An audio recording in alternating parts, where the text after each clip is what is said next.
going to start with a few tablespoons of butter, because that's what we used growing up. You could certainly lighten it up and use olive oil.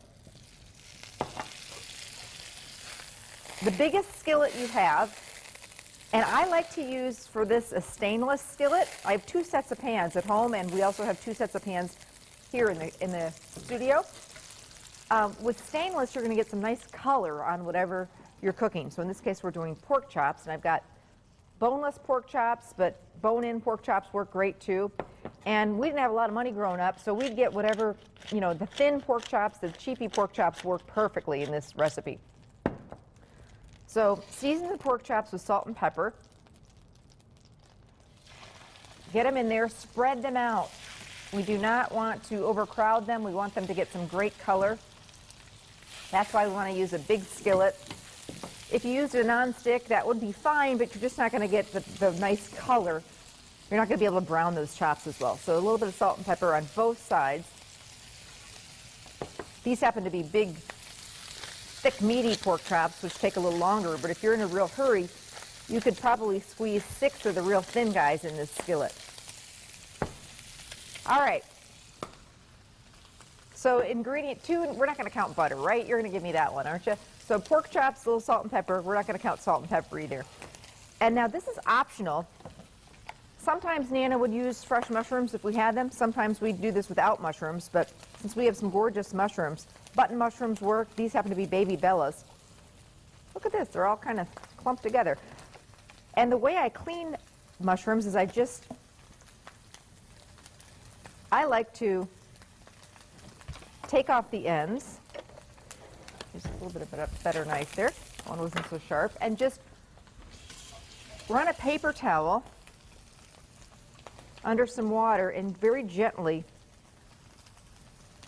if there's any dirt, and sometimes they're so clean you really barely need to do this. Other times they've got a little bit of the soil that they're grown in.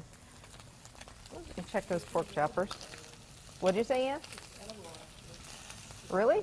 Ann said the soil is edible. Well, I choose not to eat it, but that's up to you, Ann. You go for it. Anyway, rather than just running these under running water, which will get them very soggy because mushrooms have so much water in them already, I just like to, look at these, they're all kind of clumped together.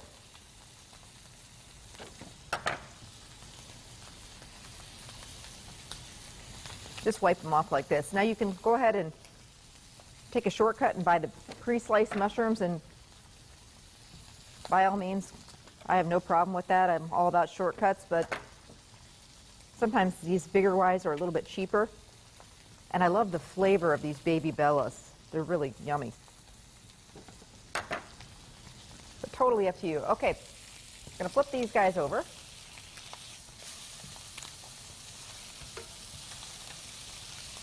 This guy doesn't want to flip over. There we go.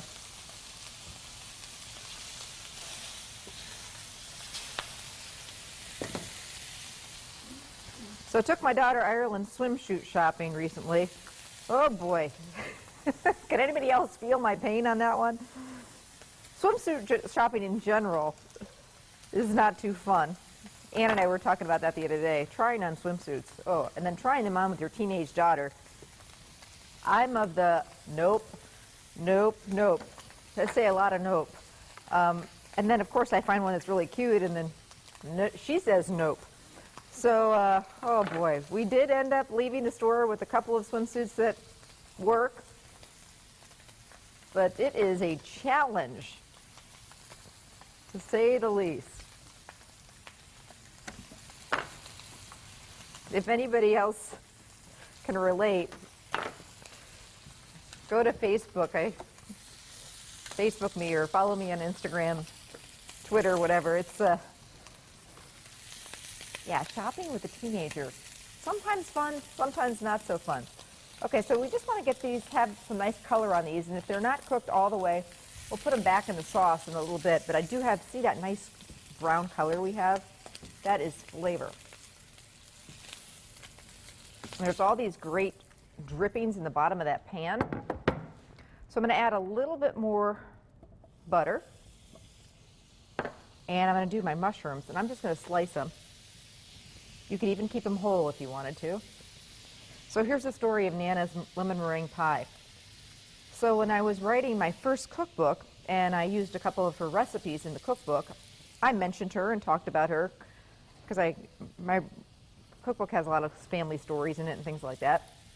And I said, well, I was able to get this recipe from her and her meatloaf, but I never did get that lemon meringue pie recipe. And she, like I said, she was known for making homemade lemon meringue pie. It was just the best. So my aunt, I sent her a cookbook when it came out, and she was reading the cookbook, and she got in touch with me, and she said, you said that you didn't have Nana's lemon pie recipe, but guess what? I got it from her. And I was like, it was like Christmas all over again. I said, you did? No way. You actually have that recipe? So anyway, I have yet to get it from her, my aunt, but she says she has it. And she sat with Nana, and Nana, because back in the day, they didn't write anything. They didn't write those recipes down. They just all came from their head. So anyway, she sat down with her and got the whole recipe. And so I am going to get that from my Aunt Bridget, and we are going to make it on the show sometime. All right.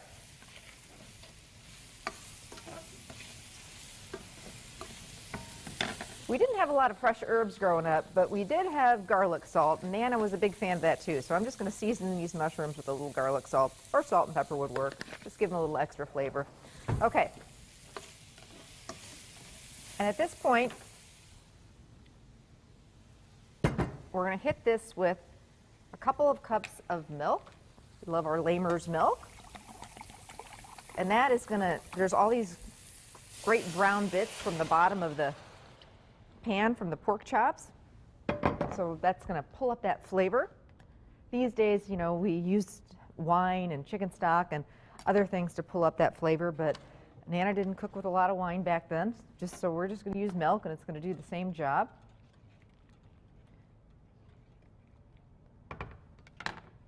And then we're going to do 1 can of cream of mushroom soup. It's just a 1 skillet recipe, except for the side dish.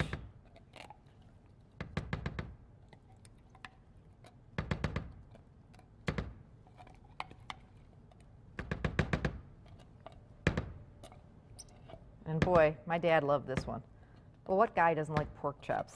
When I make pork chops to this day, Bob gets all excited, so do the kids. We eat a lot of chicken, a lot of beef, and you know, sometimes when you do pork chops, it's just something a little different. So this is real quick. Basically, the sauce is going to cook down a little bit. We'll add our pork chops back in just to finish cooking.